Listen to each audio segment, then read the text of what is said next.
우리는 대한민국 국민으로 살면서 세금이란 걸 내죠. 직접세든지 간접세든지.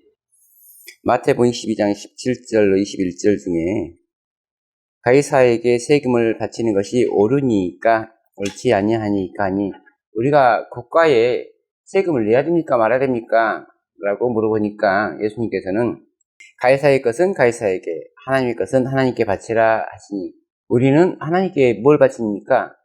11조를 바치죠. 대한민국 법에 세금의 항목이나 그런 것들은 법률로 정한다라고 되어 있거든요. 그래서 세법이라는 게 있어요. 내가 어떤 세금을 내야 되는지는 법에 정해져 있어요.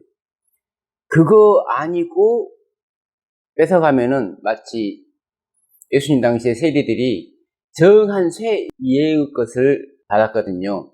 자기들이 만들어서. 그런 식이 되겠죠. 레위기 27장 30절, 33절. 그리고 그 땅의 10분의 1, 곧 그 땅의 곡식이나 나무의 열매는 그 10분의 1은 여호와의 것이니 여호와의 성물이라. 땅의 10분의 1은 하나님의 겁니다 라고 하는 거예요. 그러면 땅의 10분의 9는 누구 거예요? 땅의 소산의 10분의 9는 누구 거예요?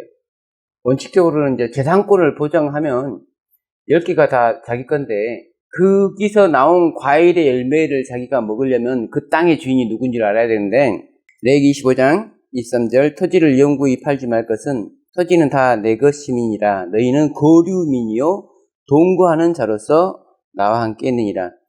우리가 조상 대대로 물려받은 땅이라 해서 그 땅이 너희 땅이 아니고 원래는 내 땅인데 너희들한테 세 준 거야. 유업으로 물려받아서 상속세를 내야 되는 거고, 그래서 우리가 11조를 내는 건 이 땅과 여기서 나오는 모든 과일나무를 내가 먹을 수 있는 것은 이것들을 하나님께서 나에게 주셨기 때문에 나는 그것을 인정하기 때문에 하나님께 세금을 바칩니다, 이 말이에요. 내가 11조를 내지 않는 것은 나는 그거 인정하지 못해요. 이거 내가 열심히 일해서 땅 샀고 내가 열심히 일해서 과일 했는데 이거 왜 내가 하나님께 10분의 1을 바쳐야 돼요? 그렇다면 땅도 내가 처음부터 만들어야죠. 하나님이 만들어 놓은 걸 내가 직접 산 게 아니잖아요. 남이 파는 걸 산 거지. 27장 32절, 모든 소나 양의 11조는 목자의 지팡이 아래로 통과하는 것을 10번째의 것마다 여호와의 성물이 되리라. 그 의회를 가리거나 바꾸거나 하지 말라. 바꾸면 둘 다 거룩하리니 무르지 못하리라. 동물의 11조는 목자의 지팡이 아래로 지나가는 것을 10번째가 11조가 되는데, 내가 가만히 보니까 9번째 지나가는 양이 너무 훌륭하고 튼실해요. 나는 하나님께 좋은 걸 드려야지. 나는 10번째 건 약간 내가 볼 때 좀 비리비리하니까 나는 9번째를 11조로 드릴 거야 라고 생각하면 9번째도 하나님 것이 되고 10번째도 하나님 것이 된다는 거예요. 내가 그 순서와 우열을 바꿀 수가 없다는 거예요. 정해진 거기 때문에. 세금을 정하는 세법의 규정을 무시하고 내 마음대로 세금을 내면 안 된다는 거예요. 창세기 2장 15절로 17절, 여호와 하나님이 그 사람을 이끌어 에덴 동산에 두어 그것을 경작하게 하며 지키게 하시고, 여호와 하나님이 그 사람에게 명하여 이르되 동산 각종 나무의 열매는 내가 임의로 먹되 선악을 알게 하는 나무의 열매는 먹지 말라. 내가 먹는 날에는 반드시 죽으리라 하시니라. 원래 동산의 모든 나무는 다 하나님의 거예요. 그런데 아담과 하와에게 경작하며 지킬 수 있는 권한을 줬죠. 그러니까 민주주의에서 권력은 국민에게서 나오는데, 지금 권력가로 보이는 사람들이 사실 권력가가 아니고 권한을 받은 것처럼 아담과 하와도 원래의 주인은 아닌데 주인 행세를 할 수 있게끔 하나님께서 해주셨다는 거죠. 근데 사실 하나님이 주고 우리가 종이잖아요. 내가 하나님의 종임을 인정하는 것, 내가 에덴 동산의 모든 것을 하나님께 유인받았다는 사실을 인정하는 것은 하나님께 세금을 내는 거예요. 내가 에덴 동산에서 모든 남의 실과를 마음껏 먹을 수 있기 때문에 그거에 대한 세금을 내는 거죠. 그게 선악과예요. 근데 선악과를 따먹는 순간 우리는 창조주의 권한, 에덴 동산을 주신 하나님의 권한을 침해하는 거고 하나님을 인정하지 않는 거죠. 우리가 창조주의 자리에 서려고 하는 거죠. 창세기 2장, 하나님이 그 일곱째 날을 복되게 하사 거룩하게 하셨으니 일곱째 날에게 복을 주셨어요. 그래서 그날이 거룩하게 된 거예요. 거룩하단 말은 하나님께 속했다 또는 구별했다라는 뜻으로 하나님이 구별했다라는 뜻으로 이해를 하실 것 같아요. 아담의 갈비뼈로 하와를 창조했을 때 아담은 하와를 보고 이렇게 말합니다. 이는 내 뼈 중에 뼈요 살 중에 살이로다. 그 말은 하와를 칭찬하는 말이죠. 하와가 너무 아름답게 생겨서 하와를 칭찬하는 말인데, 이 여자가 정말 아름다우려면 이 세상에 이 여자만 있으면 아름다운지 안 아름다운지 모르잖아요. 비교 대상이 있어야 돼요. 이게 정말 소중한 것이 되려면 내 뼈 중에 뼈, 살 중에 살, 그래서 비교할 수 있는 뼈가 있어야 되고 비교할 수 있는 살이 있어야 되는 거예요. 안식일을 구별하려면 반드시 비교할 수 있는 다른 날이 있어야 되는 건데, 그 다른 날이 엿새가 있어요. 그래서 총 7날 중에서 7번째 날만 복을 주는 거예요. 7자녀 중에 한 자녀에게만 복을 줘요. 차별하는 거죠. 이 차별을 구별이라 하고 거룩이라 한다고요. 복을 줬기 때문에 그 결과로 거룩하게 된 거예요. 다른 날은 복을 안 줬으니까 거룩하지 못하죠. 이날은 복을 줬으니까, 날에게 복을 줬으니까 거룩한 거죠. 출애기 10장. 이는 엿새 동안에 나 여호와가 하늘과 땅과 바다와 그 가운데 모든 것을 만들고 7째 날에 쉬었음이라. 그러므로 나 여호와가 안식일을 복되게 하여 그날을 거룩하게 했느니라. 우리가 안식일을 지킨다는 것은 7날을 주신 하나님을 인정하는 거예요. 내가 한 날을, 이 날은 내 날이 아닙니다. 원래 7개 다 하나님 날이죠. 근데 내가 6개인데 자유롭게 사용하면서 한 날은 하나님 위해서 다시 돌려주는 것. 마치 11조를 우리가 드리듯이 날에 대한, 시간에 대한 세금을 드리는 거예요. 이걸 하는 분은 창조주를 인정하는 거고, 하나님이 나를 창조하신 것을 날짜, 하나님께서 시간을 창조하신 첫째 날 하나님께서 시간을 창조하셨음을 인정하는 거죠. 빛이 있으라 하시고 그 빛을 날이라 칭했죠. 낮이라 칭했죠. 빛을 창조하는 게 목적이 아니고 나를 창조하는 게 목적인 거예요. 궁창을 만드시고 궁창을 하늘이라 부르셨죠. 궁창이 목적이 아니고 하늘이 목적이에요. 공간이 목적이에요. 그래서 시간과 공간을 만들어놨단 말이에요. 그 시간 중에 하나를 우리는 성일이라 하고 그 공간 중에 하나를 우리는 성토라고 하는 거예요. 우리가 반드시 알아야 될 개념들이 창세기 1장에 다 들었는데, 창세기 1장에 대해서 우리가 세상 지혜를 빌어서 연구를 하면은 성경의 핵심적인 진리들을 이해를 못하게끔 하나님이 만들어놨어요. 율법이란 체계가, 창조의 원리가 창세기 1장에 다 들었어요. 구속이라고 하는 거는 창조를 회복하는 게 구속이에요.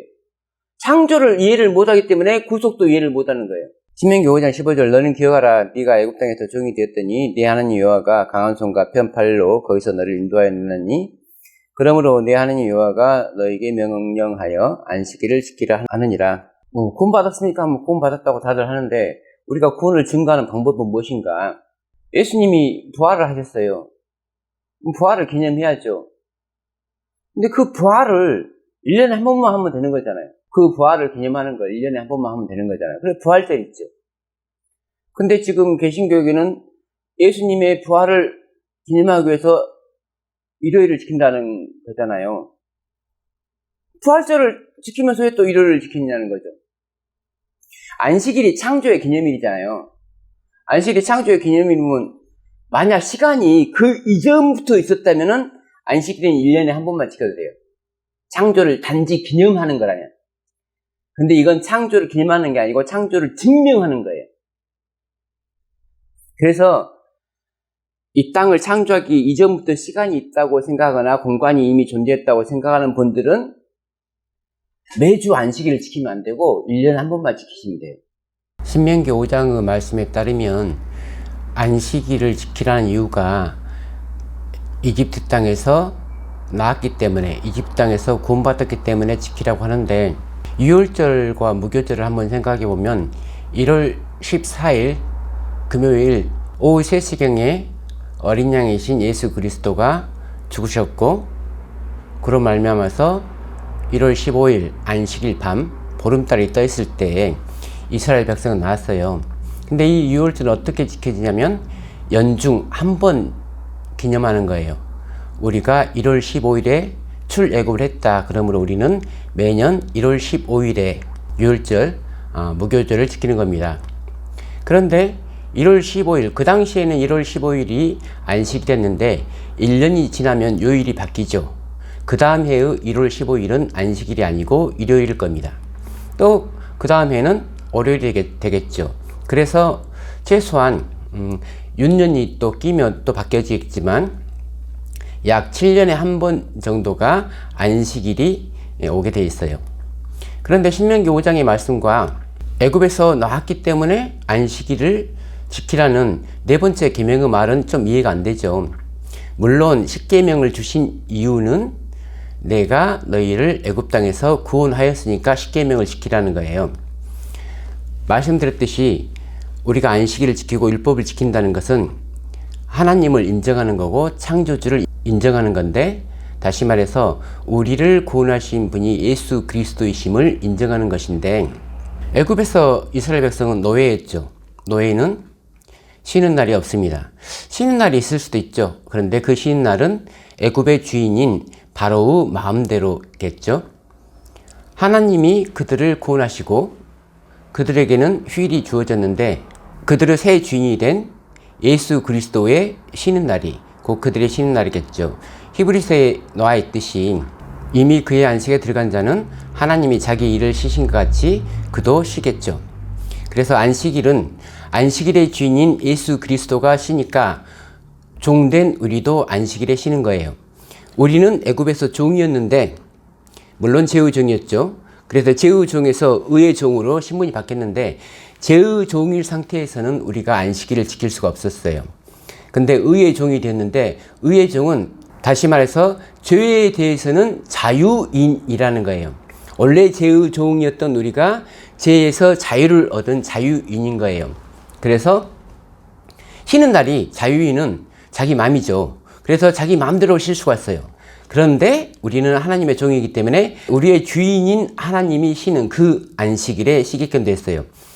우리가 애굽에서, 우리가 접된 세상에서 구원받았다는 증거는 우리가 안식일에, 곧 우리의 주인인 하나님의 안식일에 쉬고 있다는 거예요. 우리는 쉼으로써 증명하는 거예요. 우리의 자유를. 출애굽기 3장, 하나님이 떨기나무 가운데서 그를 불러 이르시되 모세야 모세야 하시매 그가 이르되 내가 여기 있나이다. 하나님이 이르시되 이리로 가까이 오지 말라. 네가 선 곳은 거룩한 땅이니 네 발에서 신을 벗으라. 여기는 호렙산인데 이 산은 언제부터 거룩했습니까? 방금 바로 이 순간 내가 선 곳은 거룩한 땅이니 라고 말하는 순간부터 거룩한 거예요. 그 전에는 안 거룩했어요. 거룩이라고 하는 걸 뭐냐면 하나님을 증명하는 거예요. 우리가 거룩이라는 걸로 하나님을 증명하지 못하면 내 믿음이 헛된 거예요. 출애굽기 25장 8절에 내가 그들 중에 거할 성소를 그들이 나를 위하여 짓되, 신명기 12장 5절에 오직 너희 하나님 여호와께서 자기의 이름을 두시려고 너희 모든 지파 중에서 택하신 곳인 그 계실 곳으로 찾아 나아가서, 그래서 예루살렘을 택하고 예루살렘 안에 성소를 특정을 했어요. 그게 이제 거룩한 장소인 거예요. 그런데 일곱째 날 줘서 그 중에 하나를 거룩한 날로 삼아야 되는 것과 마찬가지로 많은 다른 대상이 되는 장소 중에서 하나를 하나님께서 선택하셨는데, 예배 드리는 사람이 나는 꼭 안식일에만 예배를 드리고 싶지 않아요. 평일에도 예배를 드리고 싶어요 해서 그 거룩이란 말을 구분을 안 해버리거나, 내가 예배 드릴 장소를 하나님께서 구별을 해놨는데, 택해놨는데, 거룩하게 해놨는데, 하나님이 내 집이야 라고 해놨는데 거기 외에 다른 곳에서 예배를 드림으로 말미암아서 창조주를 부인하는, 산당이 있으면 성소로 모이지 않고 산당으로 모여서 엉뚱한 제사를 드리죠. 그래서 산당을 먼저 없애야지 갈 수 있는 곳이 하나님의 성소밖에 없는 거예요. 왜 바벨론이 무너지냐면 바벨론이 무너져야지 백성들이 나와서 성소로 모이니까. 그래서 산당을 없애야 돼요. 산당 없애면 누가 제일 기분이 나빠요? 산당의 제사장들이 밥줄이 끊기잖아요. 그래서 제일 기분 나빠하죠. 출애굽기 19장 5절 6절 세계가 다 내게 속하였나니, 이 세상은 다 하나님 거예요. 모든 시간도 하나님 거고 모든 장소도 하나님 거고 모든 사람들도 하나님 거예요. 근데 왜 하나님이 너는 내 거야 라고 해요? 이미 내 건데, 이미 하나님 건데, 7날이 다 하나님 건데 이날만 내 날이야, 여호와의 안식일이야, 나의 성일이야 라고 하잖아요. 왜 더 특별하게 대우를 해주냐는 거죠. 세계가 다 내게 속하였나니, 세계는 다 내 거야. 너희가 내 말을 잘 듣고 내 언약을 지키면 너희는 모든 민족 중에서 내 소유가 되겠고, 너희가 내게 대하여 제사장 나라가 되며 거룩한 백성이 되리라 라고 하셨어요. 그래서 내 소유란 말을 좀 더 번역해보면 시편 135편 4절에 여호와께서 자기를 위하여 야곱 곧 이스라엘을 자기의 특별한 소유로 택하셨음이로다 라고 했어요. 그래서 세계가 다 하나님 거기 때문에 이스라엘 백성은 하나님의 특별한 소유여야 돼요. 근데 이스라엘이 다 특별한데 이스라엘 중에서도 또 더 특별한 존재가 있죠. 만군의 여호와가 이르노라 나는 내가 정한 날에 그들을 나의 특별한 소유로 삼을 것이요 또 사람이 자기를 섬기는 아들을 아낀 같이 내가 그들을 아끼리니. 여기 말라기 3장 17절에 나오는 그들은 누구인가요? 말라기 3장은 레인에 대해서 말하고 있고 마지막 날에 레인이 특별한 소유가 된다 그 말이에요. 이건 13화 사찰에 대해서 말하는 거죠. 하나님의 영이 세상에 충만하다고 해서 사실 하나님의 건데 이걸 모든 사람들한테 나눠준 거잖아요. 근데 그럼에도 불구하고 그 나눠줬다는 걸 증명하기 위해서 특정한 장소에 대해서 이거는 건들지 마라. 이건 특별히 내 거니까. 너희들한테 준 것도 내 것이지만 이건 특별히 내 거야 라고 성소에 대해서 말을 합니다. 그래서 하나님의 백성은 하나님의 것입니다. 하나님의 소유입니다. 누군가가 왕의 소유를 공격하면 그것은 곧 왕을 공격하는 것입니다. 그래서 다니엘서는 그분의 성소를 공격하는 것과 그분의 백성을 공격하는 것을 같은 선상에 놓고 말하고 있습니다. 13만 4천은 마지막 때의 하나님의 백성이에요. 이 하나님의 백성에 대해서 연구하지도 않고 이 14만 4천의 의무가 무엇인지도 연구하지 않는다면, 그것을 연구해야 될 의무가 있는 교회가 연구하지 않는다면 그것은 하나님의 백성을 공격하는 것이고, 하나님의 백성을 공격하는 것은 곧 하나님을 공격하는 것입니다. 12사도가 12명이 되잖아요. 근데 바울과 바나바도 사도잖아요. 그럼 14명이잖아요. 근데 우리가 12사도로 하지 14사도를 안 하잖아요. 사도는 12명이에요. 이 12이라는 숫자는 각 세대, 전 세대의 숫자를 말하고 전 지역의 숫자를 말해요. 그러니까 시간과 공간이 꽉 찬 개념이에요. 바울과 바나바도 사도인데 이스라엘의 12사도가 아니고, 육적인 이스라엘의 12사도가 아니고 이방인의 사도죠. 영적인 이스라엘 12사도죠. 이스라엘의 지파가 몇 지파죠? 요셉 지파가 에브라임과 므낫세로 나눴잖아요. 그래서 13지파여야 되잖아요. 13지파인데 12지파로 하죠. 레위 지파는 12지파에 들어가지 않아요. 그래서 12지파가 맞아요. 그럼 왜 레위 지파는 지파로 안 세워주는가? 레위 지파는 사실상 이스라엘 12지파의 장자들을 대신해서 있는 거예요. 매 집마다 장자가 다 집 나가면 그 집이 되겠어요. 그래서 장자가 직접 집 나가기, 그러니까 너네들이 대신 성소 가서 섬겨, 너네들이 지파가 해서 장자들의 총회예요. 레위 지파는. 그러니까 특별하죠. 그래서 이스라엘은 12지파고 이 사람들은 13지파가 아닌 13번째 지파가 아니라 12지파의 장자들의 모임이다.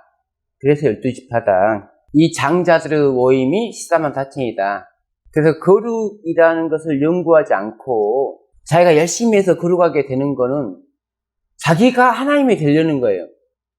하나님이 거룩하다라고 해야지 거룩한데, 자기가 열심히 어떤 거룩을 향해서 나 거룩해져야지 라고 한다고 거룩해지는 게 아니라고요. 거룩은 하나님이 거룩하다고 해야지 거룩해지는 거예요. 돼지가 날마다 목욕하고 날마다 좋은 거 먹고 신체 검사해봤더니, 병원 가서 검사해봤더니 몸속에 균 하나도 없고 그러면 깨끗하고 거룩한 돼지가 됐느냐? 그게 아니고, 돼지는 레위기 11장에서 하나님이 부정해 라고 하니까 부정한 거예요. 너는 대책임질을 못하니까 부정해 라고 하니까 부정한 거라고요. 얘가 더러운 데서 뒹굴어서 부정한 게 아니고 그냥 하나님이 부정해 하니까 부정한 거예요. 소도 기생충 많아요. 근데 하나님이 거룩해 하니까 거룩한 거예요. 지난주에 우리는 계시록 14장의 둘째 천사와 계시록 18장의 천사가 기별이 똑같다는 걸 알아봤어요. 그리고 둘째 천사의 기별은 참 1844년 8월에 시작됐는데, 그래서 끝난 기별이 아니고 그때부터 시작돼서 지금도 전해지고 있는 기별이에요. 세 천사의 기별은 첫째 천사, 둘째 천사 끝나고 셋째 천사가 남아서 기별을 전하는 게 아니고 첫째와 둘째와 셋째가 지금까지 기별을 전하고 있단 말이에요. 그러니까 지금 이 시간에도, 이 순간에도 둘째 천사의 기별은 전해지고 있어요. 이미 전해지고 있는데 굳이 18장에 또 다른 하늘에서 내려온 천사가 굳이 똑같은 말을 하냐 이거죠. 그래서 이거는 기별의 내용이 다른 게 아니고 기별의 대상이 다르다는 거예요. 둘째 천사의 기별은 개신교에게 전하는 기별이라면은 18장 천사의 기별은 재림교에게 전하는 기별이라고요. 이걸 무시하고 둘째 천사랑 18장 천사가 아주 100% 일치한다고 생각을 해버리면은 18장 천사가 하는 일에 대해서 우리가 성경에 기록된 것 중에서 빼버리는 거죠. 기록된 것을 빼버리는 거예요. 생명나무와 거룩한 성에 참여하면서 제하여 버림을 당하죠. 우리가 말씀을 제하면 우리도 제함을 당한다. 사실 읽어야지 연구를 하는데 아예 요한계시록 같은 경우는 사람들이 읽으려고 생각도 안 하잖아요. 그래서 다시 이 천사에 대해서 좀 더 말하자면 이 일 후에 다른 천사가 하늘에서 내려오는 것을 보니 큰 권세를 가졌는데 그의 영광으로 땅이 환해지더라. 이 천사가 내려오기 전에는 땅은 어두웠죠. 어둡다는 건 진리의 빛이 비치지 않는다는 거죠. 그동안 사람들은 그들이 회복한 진리만을 가지고 우리는 밝은 곳에 살고 있다. 우리는 진리가 충만한 교회에 살고 있다라고 생각하고 있었는데 이 하늘에서 내려온 천사가 내려오니까 그제서야 땅이 환해지는 거예요. 그래서 그전까지는 땅은 어두웠다. 진리를 다 깨달았다고 생각했지만 아직 전혀 깨달은 게 아니었다는 거죠. 땅의 상태는. 18장의 천사가 진리를 깨닫기 전에는 18장 천사도 이 교회는 제법 훌륭한 교회로 생각을 했단 말이에요. 진리를 깨달으니까 이 교회는 어떤 교회냐면은 5절에 그의 죄는 하늘에 사무쳤으며 하나님은 그의 불의한 일을 기억하시니라. 우리 교회의 죄가 하늘에 사무쳤다고 하면은 이해가 됩니까? 얼마나 우리가 착한 교회인데? 근데 진리를 100% 깨달으면 우리의 죄가 하늘에 사무친 죄구나라는 걸 알 수 있어요. 이 세상에 많은 죄가 있는데 어떤 죄가 하늘에 사무치는 죄일까? 창세기 18장에서 여호와께서 아브라함을 택한 이유에 대해서 언급하면서 이렇게 말합니다. 여호와께서 또 이르시되 소돔과 고모라에 대한 부르짖음이 크고 그 지악이 심히 무거우니. 소돔과 고모라에 대한 부르짖음이 크고 그럼 누가 부르짖는다는 거고 누가 그 소리를 듣는다는 거죠? 그 지악이 심히 무거운지는 누가 알아요? 죄 짓는 사람들이 알아요? 재판하는 사람이 알죠. 판사가 판결문에 이렇게 말하잖아요. 죄가 가볍지 않다고, 죄질이 좋지 못하다고. 이 창세기 18장 20절 말씀과 계시록 18장 5절의 말씀이 비슷한 면이 있죠. 창세기 19장에서 천사들은 소돔성에 들어갑니다. 그래서 롯을 만나죠. 그 사람들 때문에 그 동네 주민들이 다 찾아와요. 오늘 밤에 너에게 온 사람들이 어디 있느냐? 이끌어내라. 우리가 그들을 상관하리라. 소돔은 동성연애가 성행하는 곳이죠. 그래서 거기 있는 사람들이 거의 다 왔다고 했으니까 소돔 백성들이 노소를 막론하고 인근에서 다 모여 왔다고 했어요. 그러니까 단체적으로 죄를 짓는 거죠. 이 죄가 심히 무거운 죄입니까? 하늘에 사무친 죄가 뭘까? 롯이 이르되 청하노니 내 형제들아 이런 악을 행하지 말라. 그들이 이르되 너는 물러나라. 또 이르되 이자가 들어와서 거류하면서 우리의 법관이 되려 하는도다. 이제 우리가 그들보다 너를 더 헤아리라 하고 롯을 밀치며 가까이 가서 그 문을 부수려고 하는지라. 창세기 14장에서 소돔 거민들은 그돌라오메르 연합군에게 포로로 사로잡혀서 끌려가고 있었어요. 그 중에서는 롯도 있었습니다. 아브라함이 이 소식을 듣고 자기 집에서 길르운 자들을 다 몰아가지고 가서 소돔 주민을 구했어요. 소돔 주민을 구하려고 구한 것이 아니고 조카 롯을 구하려고 했기 때문에 소돔 주민까지 구하게 됐는데, 그러면은 롯과 소돔 주민과의 관계가 어떻게 되겠어요? 롯 때문에 구원받았잖아요. 포로로 끌려가다가 롯 때문에 구원받은 거라고요. 그럼 롯은 그들에게 어떤 존재가 되냐고요? 구세주잖아요. 그들에게 당연히 존중받아야 되죠. 우리가 지하 가운데 사는데 예수 그리스도가 우리를 구원해 주니까 우리가 예수 그리스도에 대해서 그에 합당한 존경과 영광을 돌려야 되잖아요. 소돔 주민들은 롯에 대해서 그에 합당한 존경과 영광을 돌려야 되는데 지금 뭐라고 하냐면 네가 우리 법관이냐? 그 말이에요. 예수님이 우리를 위해서 목숨을 버렸는데 네가 우리 왕이냐? 라고 하는 것과 똑같아요. 이 죄는 하늘에 사무치는 죄라고요. 하늘에 사무친 죄는 모든 사람에게 정당화되어서 모든 사람이 그것을 악으로 여기지 아니하는 죄예요. 백성이 그것을 악으로 여기지 않는 죄예요. 근데 그들에게 세워진 법관이 있죠. 그들이 은혜를 갚아야 될 그 법관.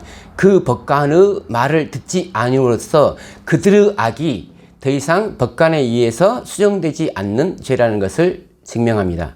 하나님께서는 우리를 용서하기를 원하는데 우리가 단체가 연합하여서 교회가 연합하여서 하나님의 법을 거절하면 그것이 곧 하늘에 사무친 죄이고 교회를 바벨론이라고 부릴 수 있는 죄입니다. 백성이 연합하여서 악을 행하면 죄의 권세가 뭉쳐서 심판의 권세를 이기려 하는 것입니다.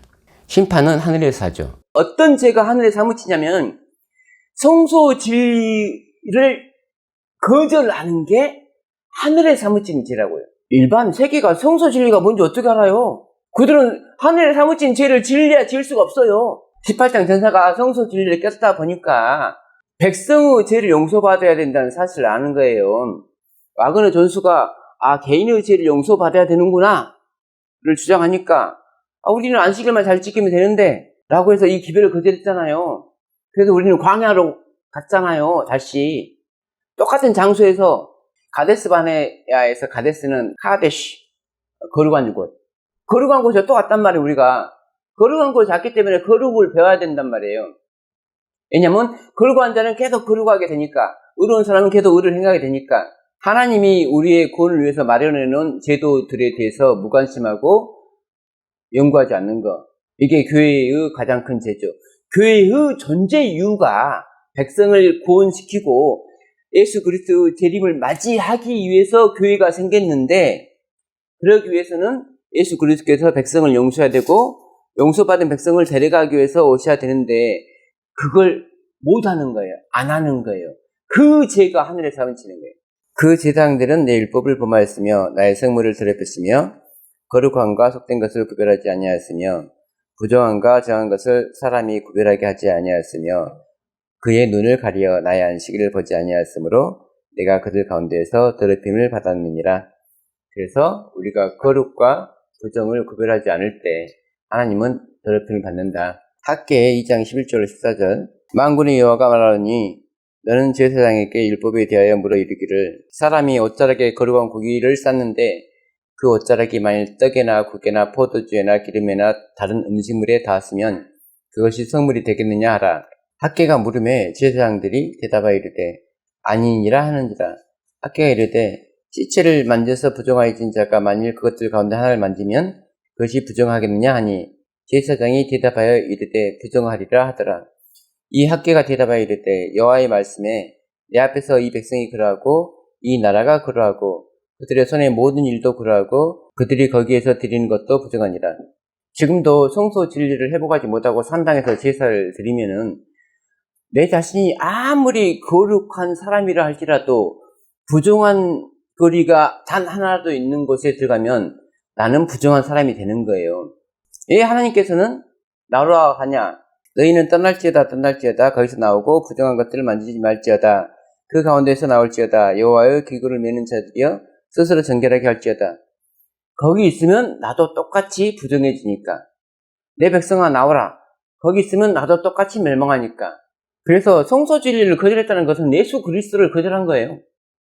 우리의 구주를 거절한 거라고요. 예수님의 재림을 거절하는 것은 예수 그리스도를 거절하는 거라고요. 초림 때 예수님을 우리가 이사야 52장에서 봅시다.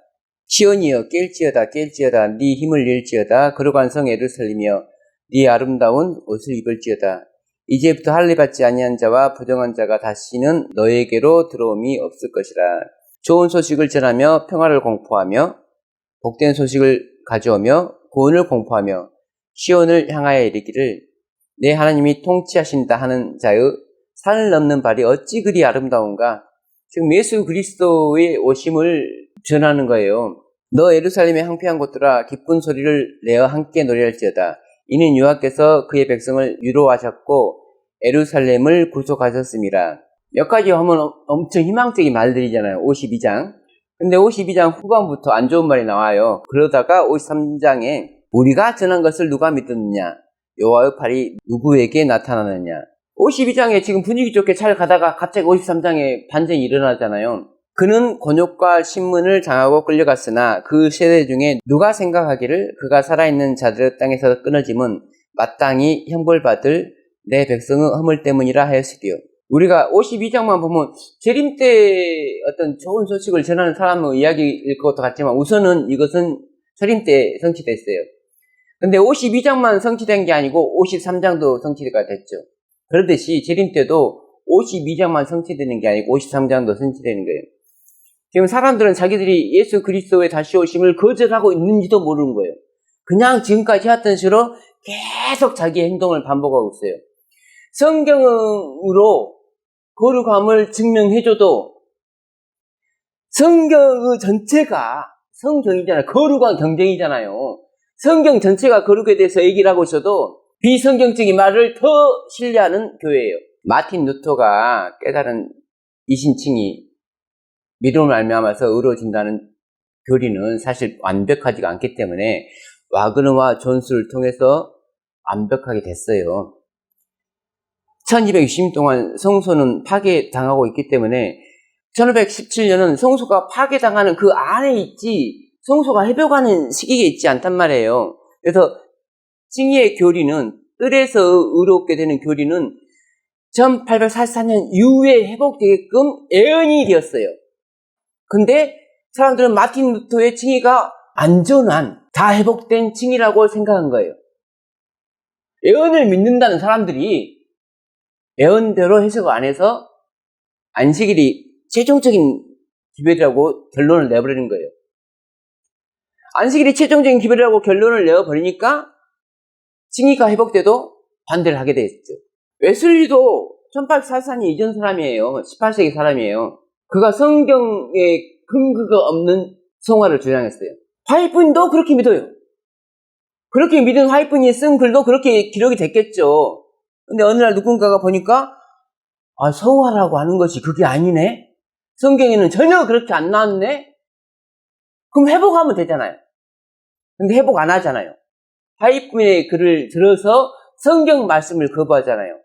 이게 하늘의 사무친 죄라고요.